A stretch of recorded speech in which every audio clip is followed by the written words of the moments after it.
Hey guys, I got another request from the same person. This isn't like I've got like a following of bajillions, but I did have a request from one of my viewers to compare the 1909 art restoration deck that I've been looking at recently to the US Games Smith-Waite Centennial.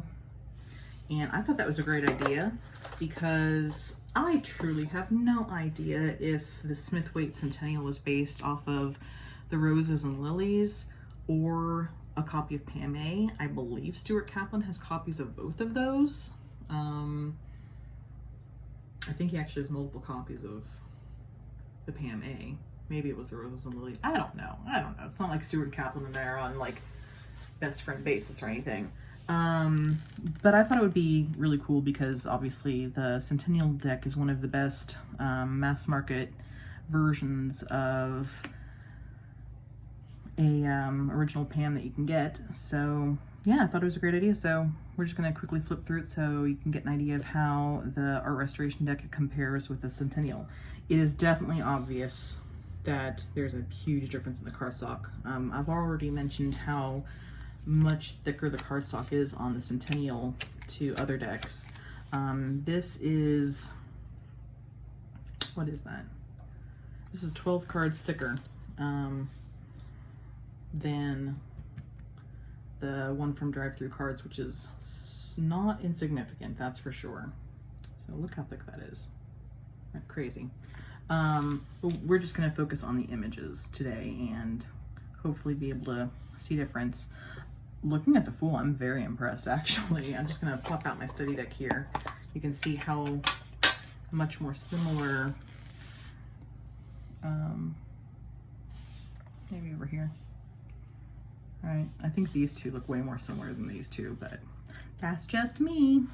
All right, let's flip through these and see what happens.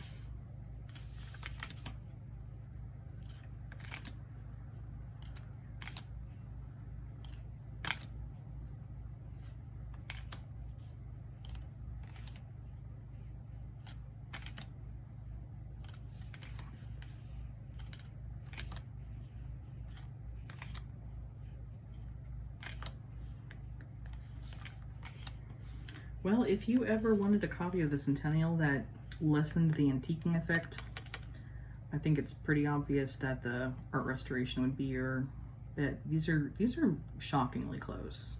This is just slightly more sepia toned because they put a layer over it. Like, yeah, you can really tell on the horse here. Like, you can see a nice bright white horse over here. It's just a little bit more, I don't know, ecru. But aside from that, these are pretty on par.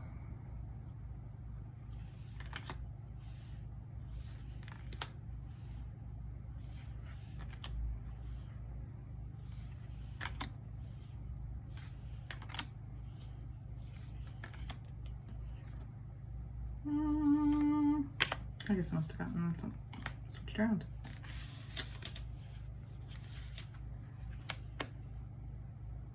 Yeah, sorry about that, guys.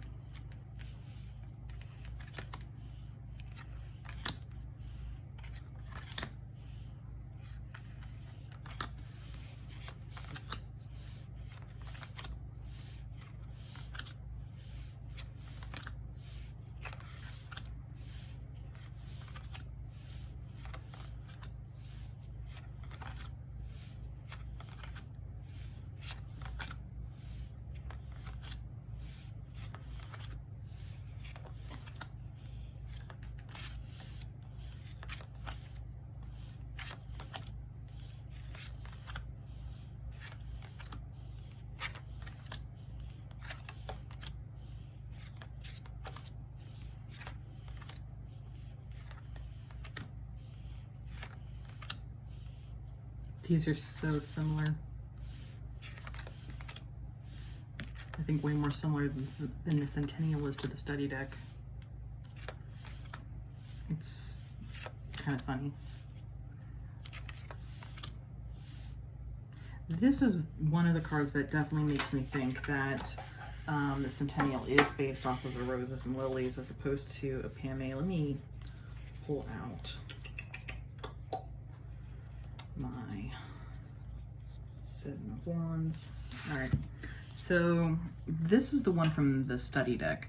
And if you look at the tunic, you see that there's no yellow streaking. But when we look at the tunics of both the 1909 art restoration and the US Games Centennial, we get that yellow streaking in the exact same places where it's totally absent on the study deck. So that is one of the things that does make me think that Centennial is based off of Roses and Lilies as opposed to a Pam A. I mean, they're both Pam A, but you know what I mean.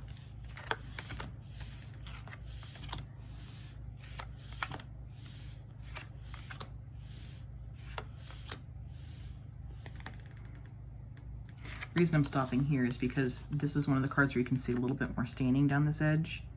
And even this one in the Centennial has similar staining. It's just a little lighter. So that's why I paused on that one.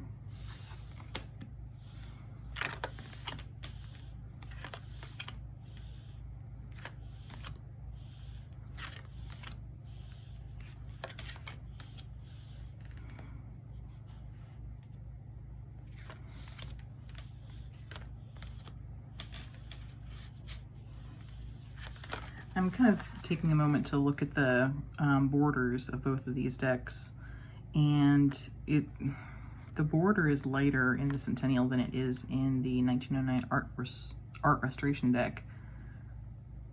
I do think that the art restoration deck would be better served by lighter borders,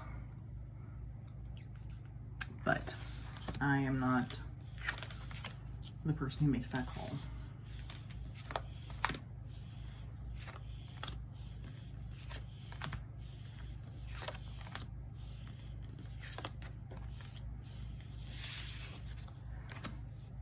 All right, that was very illuminating for me. I did not think that the art restoration deck would be nearly as similar to the US Games Centennial as what it was. And it is definitely making me think that Centennial is based more off of Roses and Lilies than a Pam A. So that's some food for my thought, at least. Have a great day, guys. Bye-bye.